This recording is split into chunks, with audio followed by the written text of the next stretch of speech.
Arestado ang isang 33 anyos na lalaki matapos makipagbarilan sa mga pulis sa kahabaan ng Sinillas Street, Barangay 8 sa Caloocan City, bandang alas 4:20 ng madaling araw. Nagsimula ang insidente nang humingi ng tulong ang mga tanod ng Barangay 12 sa Sangandaan Police Substation 4 hinggil sa mga kahinahinalang individual na sakay ng e-bike. Nang habulin, bumaba ang mga sospek at nagdangkang tumakas.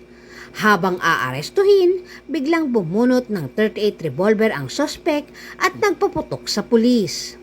Mabuti't ligtas ang opisyal at nakaganti ng putok at tinamaan sa braso ang sospek. Narecover ang baril na walang serial number at may 2 misfired cartridge. Dinala ang sugatang sospek sa ospital habang tinutugis pa ang kanyang mga kasamahan. Sasampahan naman ng kasong attempted homicide, direct assault at Republic Act 10591 o Comprehensive Firearms and Ammunition Regulation Act ang mga nahuling sospek.